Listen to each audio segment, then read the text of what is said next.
Hello, welcome to SquishiVision. I'm gonna quickly do a 20-minute reaction to the first two episodes of Acolyte, which I watched yesterday evening, and then fell asleep before I could do a reaction video towards it. Very quickly before I need to go and get dinner ready because obviously in about just over 45 minutes we're gonna be watching Doctor Who. It's good. Like, I know I'm pretty consistently a Star Wars defender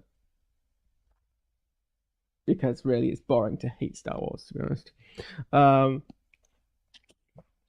I will be honest, Obi-Wan Kenobi was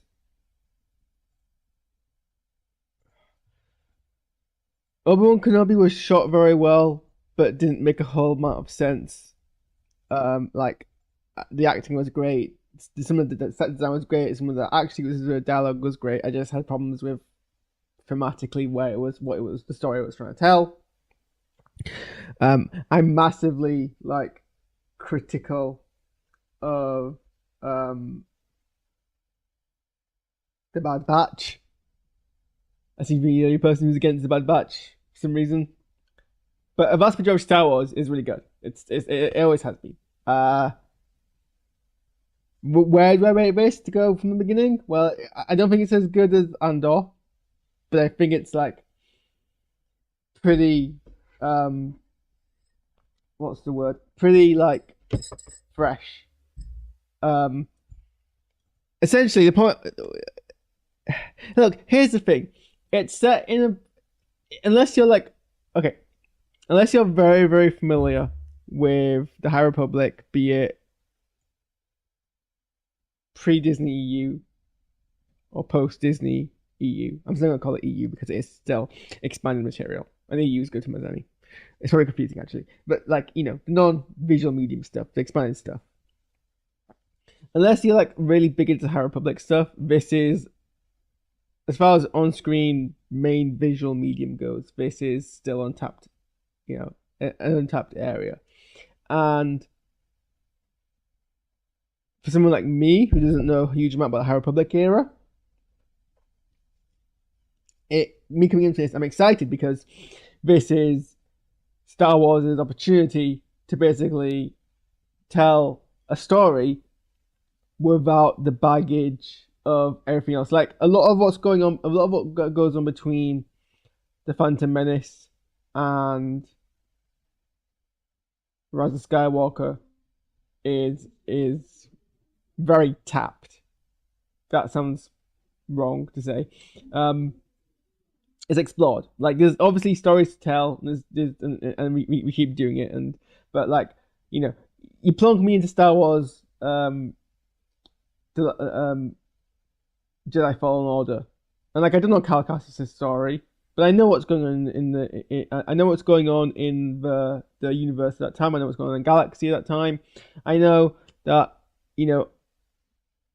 every time something happens plot wise, I'm gonna be drawing the connections. I'm gonna be trying to work out where this fits in. It's a big thing with Obi-Wan Kenobi. The entire time I was watching it, I'm trying to work out where everyone else is. Where's this tying into the bigger story? Am I catching all these Easter eggs? And I'm sure there's Easter eggs in this show as well. But just the fact that it's Star Wars without having to worry, and even Andor, which is basically trying to do its own thing, set a Star Wars skin, is set very much in a pivotal point of the growth of the Empire. I know the creators said, I know that they would said to the creators, don't worry too much about tagging into Easter eggs or cameos or who or what is where. Just tell your own story. But I have to assume there's someone being someone script editor going afterwards being okay, well, it makes sense for this character to be this character, so let's rewrite it to be that character and do all these rewrites and stuff. Or at least Tony Gillis or whatever his name is, Gilroy, is at least vaguely even if he's not explicitly told to do so and so, he knows he has to set it in the universe, incorporate kind of etc. Andor, for all of its independence from the rest of the Star Wars story, is using a pre-existing character set in. And this is the guy who wrote Rogue One, so he knows what's going on here. I think I missed that kind of point when I was making it, but that's actually the biggest thing towards it. And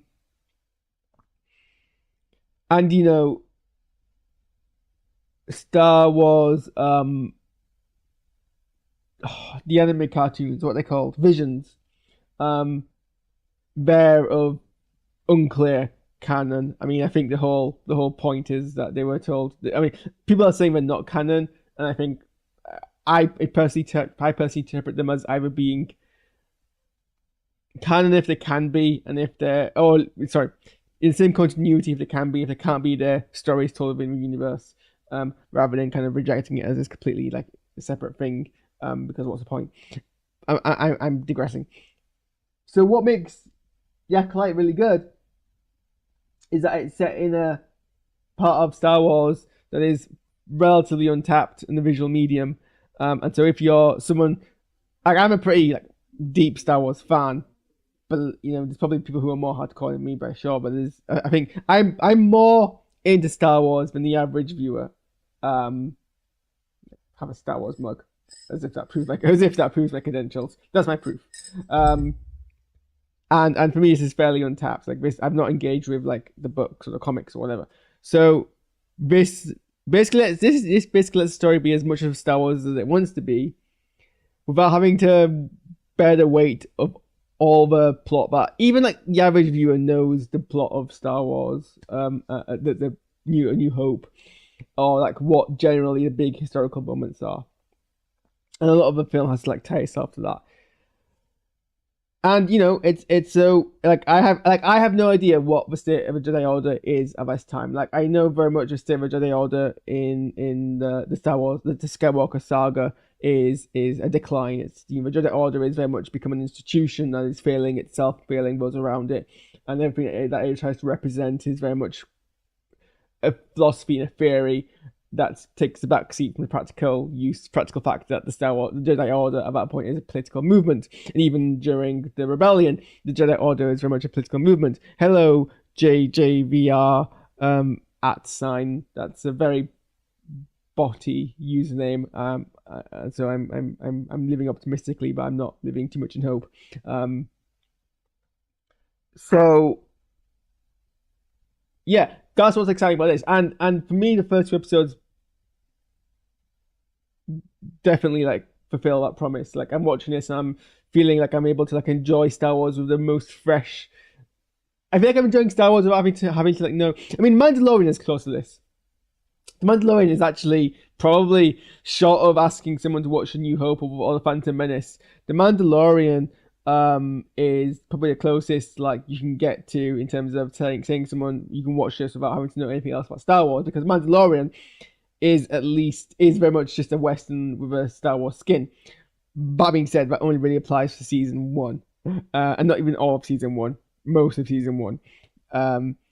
The finale and then everything from season 2 onwards starts to draw on from a lot of the current Star Wars thing. So this, is even fresher than that. So, and I was able to enjoy the story because that, and I mean, it's not like the most original or novel or unique story being told at the moment. Anyway, I mean, there's only been 2 episodes out, so it's not like deep into the lore yet. Hello, Ashen, but so far, I mean, what it is essentially is a political intrigue mystery. Very light though. Essentially, you've got an assassin who's being trained by a mysterious figure to get revenge on a bunch of Jedi. What does the Jedi do? We don't know. That's the mystery of the show. It's nothing at this point, nothing deeper than that, and that's fine. Like, it doesn't have to be, breaking new boundaries, and it might do that still. It might do that in the future episodes, but so far, it's a good job of setting up everything, and it's made me care about his characters. They all, none of them are like completely like smashing new ground in terms of roles, but yeah, people forget Star Wars isn't meant to be that. Star Wars is historically built on taking existing legends and lore and myths and tropes and just making it its own sci-fi thing. And it's if anything, it's best when it does that. See The Mandalorian, which is basically a Western, or the original Star Wars, which is basically every single adventure trope just in the sci-fi setting, you know? So I don't mind that happening here, but okay, so let's just actually talk about the episodes itself rather than the concept. I guess I didn't really talk about hugely about the concept in my trailer reviews because I didn't really understand it. Now I get it. So you've got okay, but there's a big twist. Let's start with the big twist because that obviously we can't talk about May and Osha without talking about the twist. I had the twist kind of spoiled for me, but actually not really. So because I was late watching the 2 episodes. I saw a tweet because I forgot when the episodes came out. So I saw a tweet that basically talked about twins. And when I moved away from the tweet without examining it too much. So I knew twins was going to be some kind of plot twist, but I didn't know in what context. And I kind of forgot about it by the time I watched the episode. It did spoil it in the fact that by the time we'd met Osha and she was on a prison ship and she was struggling to get out of this prison cell. And I'm like, why is she not able to use the Force? Is this some kind of like dual mentality? Oh, twins. And then I was like, right, that's the twist. We're going to learn very quickly on that Osha and May are 2 different people. But to be fair, that soon after we see Osha struggle to like use the Force and crash, very quickly after that, we see her have some kind of vision or Force sensitive kind of like perception of a sister, of a younger sister, when they're both younger, and that basically confirms that there's a twin. And the very next scene is explicit when George tells Saul, it's not George, it's Jord. I heard George the entire time, and I had a brief moment. I was like, George, that's a silly name for Star Wars, and I'm like, oh wait, actually, I'm protagonist of A New Hope is called Luke, so yes, George is perfectly fine. And then I look, and then I remind myself about the cast list, and it's Jord. I don't think I can pronounce Jord without it sounding like I'm saying George, though. I think my accent doesn't let me do that. So it's going to still sound like George, regardless of what I want to say. I have 5 minutes to finish this review up because I've got to go turn the oven on. I mean, I suppose I could just go turn the oven on and come back. But I don't want to miss Doctor Who. I mean, I say that as if I have to watch it bang on midnight, but I'm going to watch it bang on midnight. So we've got 5 minutes. I need to stop rambling. What was I talking about? I can't remember. Saul. No, I wasn't talking about Saul. I was talking about something else. Oh, I was talking about the plot, the twin plot twist. Yeah. So Saul confirms to George that there was twins and that they assumed the mayor died. And once that happens, you're like, oh well, clearly that's what's going on here. I mean, it does pull you into some like false, red herrings, very slightly. No, it doesn't. The show pretty much commits to the idea that there are twins and they're 2 different people. It confirms that for you very quickly on. I think it pulls the characters in a kind of false thing, but fortunately, there's a moment where in the second episode, May comes across the body because for some reason she splits off from the other 2 and like then happens to somehow get to the same place they're going to before they do. Which not to nitpick, but someone else is going to claim nitpick around that. And fair enough, I guess. And I thought, oh, they're gonna have this whole like extended like conflict where everyone is going to suspect May and continue to doubt her. But fortunately, we subvert that trope because George had the trope savviness of following May and finding that the body, following her and knowing she was responsible for the murder, so we don't get the the wrong suspect kind of plot line, which I'm glad because that would have been dull and I hate it, and it would have been, in my opinion, of the show would be much less.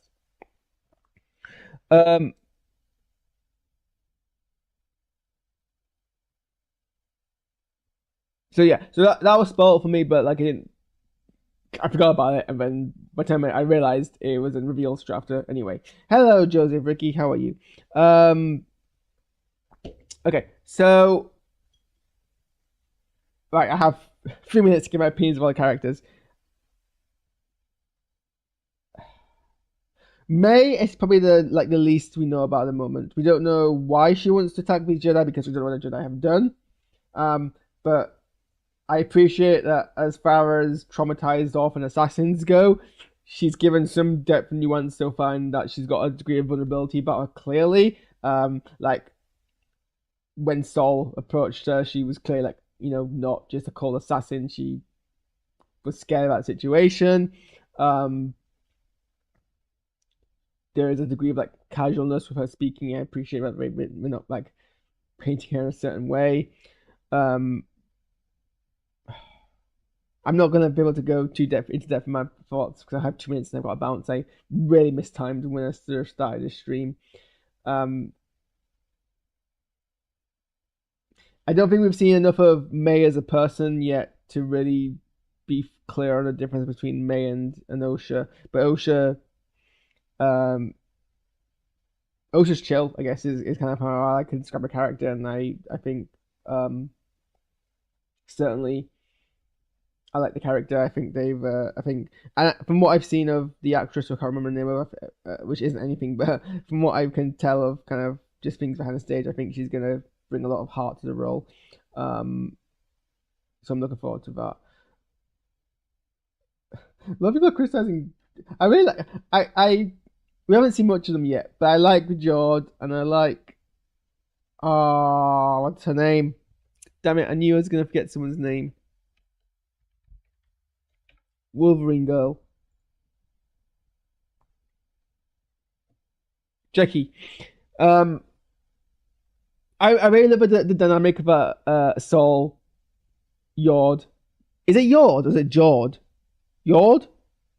It might be Yord, and it's just how Daphne Keane is pronouncing the name. Is an acolyte a follower? Do you mean just the definition of the word? An acolyte, I mean, not to waste time of my last minute remaining for half in my stream, but an acolyte's basically a way to refer to well, I guess, yeah, follower, kind of a student, like kind of a disciple. It's like another word for disciple. I think is probably the closest I can come up with it. It's also not clear who the Acolyte is. I don't think this show makes it clear or explicit, and it's not beyond the norms of Star Wars to kind of give you misleading titles like the Phantom Menace from the first prequel film. You could assume is that talking about? I mean, I always thought growing up the Phantom Menace was Darth Maul because he has this phantom appearance and he's a menace, but actually it's about Darth Sidious. I don't know if that was like a deliberate mislead of the title, or if I just was Harris being too young and it going off my head or whatever.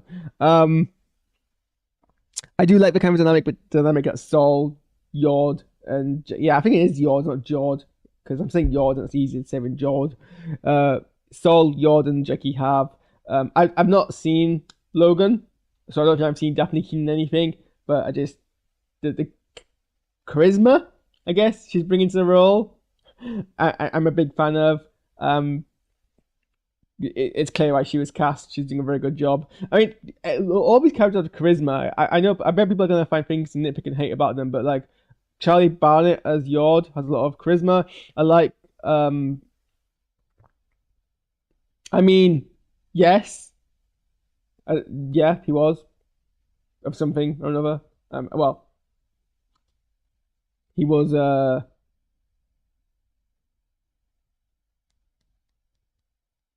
trying to follow in the footsteps of Darth Vader, and that's how Snoke got him. Yeah, I like the connection between Jackie, Yord, and Saul. They go have good chemistry. They all have kind of distinct personalities that we haven't really explored in much detail yet, but you can see kind of where they're going to be the character. Obviously, like Jackie is, young, but she's like capable. Very much in the same way that a lot. I mean, it's the way that a lot of Padawans are portrayed. On screen, I don't think we've on screen actually done much portrayal of young Padawans in the field. By which I mean, when we see Obi-Wan in the Phantom Menace, he's like at the end of his Padawan training. So because of that, he's pretty much an adult by that stage. I don't know. I can't remember how old Ewan McGregor is at that time. And I can't remember how old Obi-Wan Kenobi is at that time. I don't think he's actually that old. I think he's like much younger than you think he would be.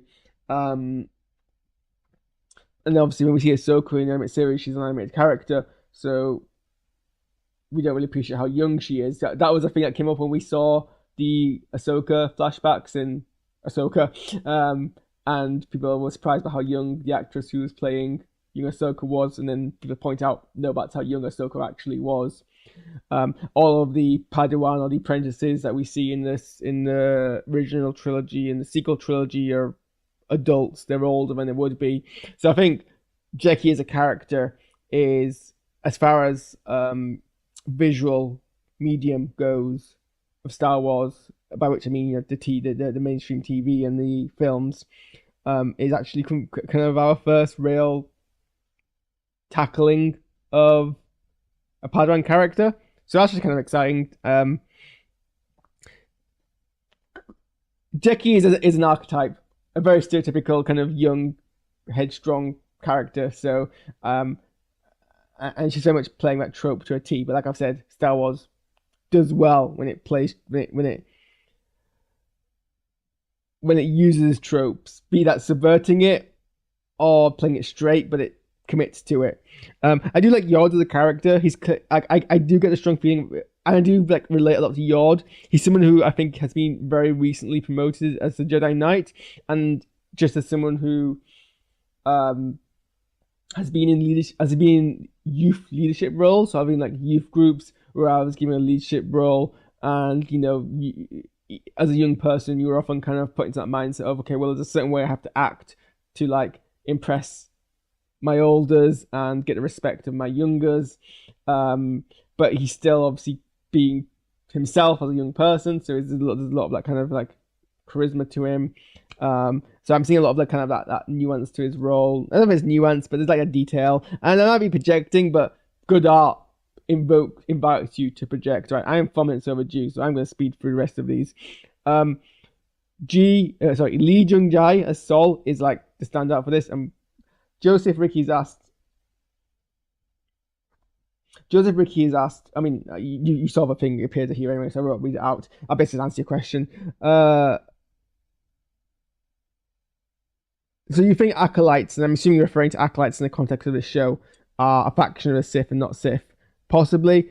I mean, here's the thing. There's a lot of backlash on the trailer of Acolyte because there was a red lightsaber user, a dark side user facing off against the protagonist of the show, and people were like, well, that contradicts the Phantom Menace when they said they haven't met a Sith Lord in the thousands of years, and that kind of, well, A, there's nothing to say about the person they thought was a Sith Lord. Also, as people point out, this is the Jedi Order in its decline. The fact that people politically, it's a common political thing even here and now in modern age, that people will just deny threats as a sign of political incompetence. So, yeah, I don't know. I think to be honest, I think my thinking always was that this user here, who we see, who is the red lightsaber user, probably isn't a Sith. They're probably just another dark side user, in the same way that, like you say, Kylo isn't strictly a Sith. He's a dark side user.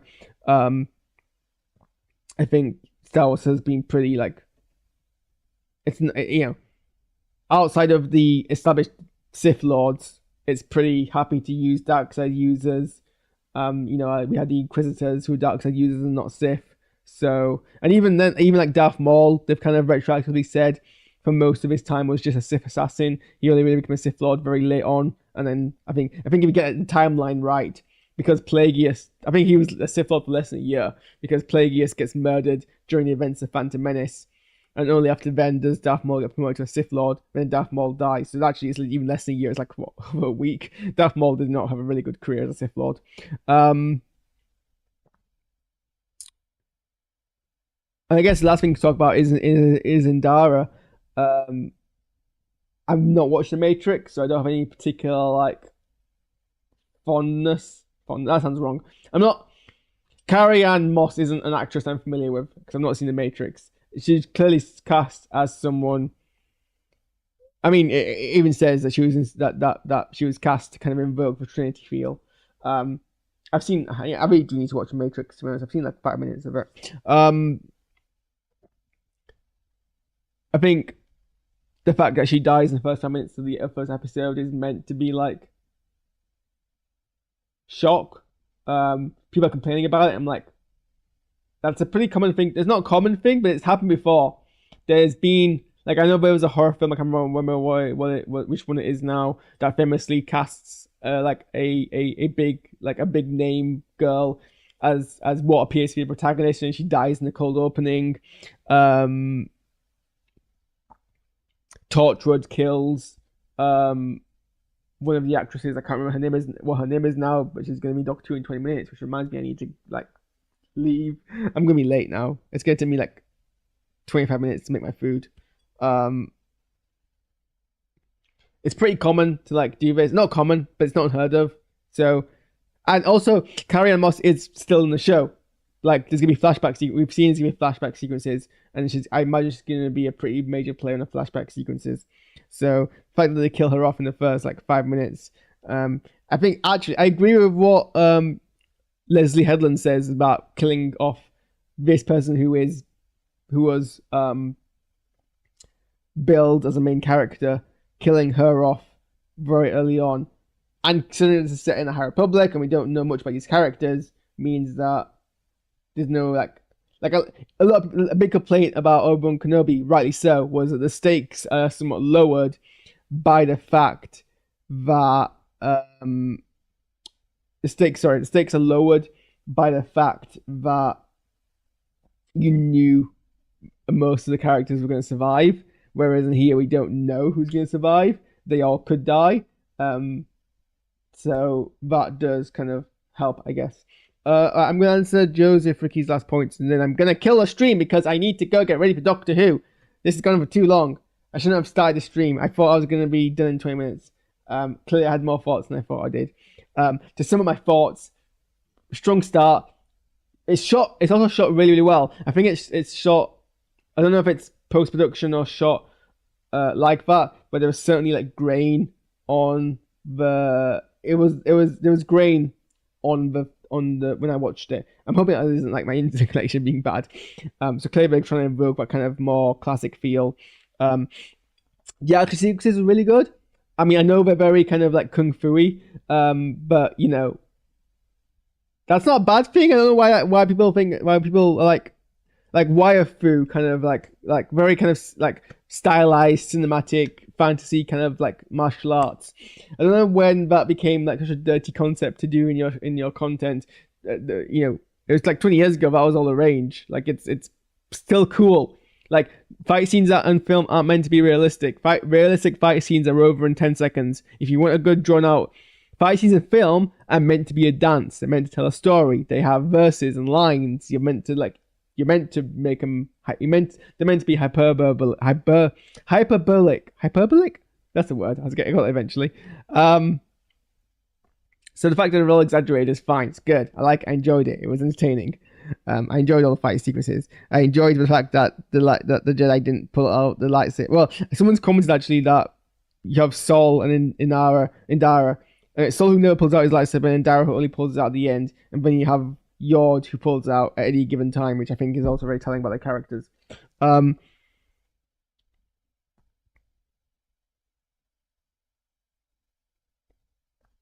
Yeah, I think it's directed very well. I think, I think, yeah, Saul is definitely going to be like one of my favorite characters. I think like Lee Jung Jae understood the assignment. He's put in the time we've seen him, he's put a lot into emotion investing in the character. Everything he's feeling is what I'm feeling. And it's nice to have a protagonist where you're in sync with. So like I'm like, yes, you're doing the right thing. You're taking the right approach. You're being patient. You're not jumping to assumptions. You're thinking things through. You're not showing frustration. You're being kind. And I'm like, yes, go you. So and he's playing it very well. There's a lot of heart. There's a lot of like empathy there. Right, I am so late. Yeah, no, that's the point I was making, Joseph Ricky. Not everyone who uses a red lightsaber is a Sith. Like saying Inquisitors aren't Sith. Dark Jedi aren't Sith. There are assassins who use lightsabers. Like, what's her name?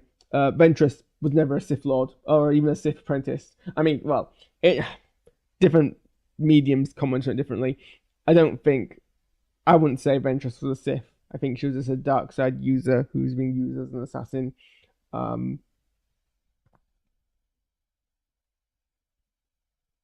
can't remember how old Chewbacca is.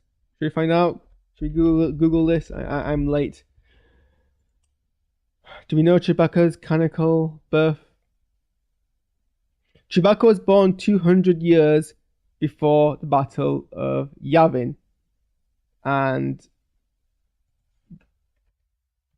the Acolyte is set. That's the wrong website. Where are you, Wikipedia?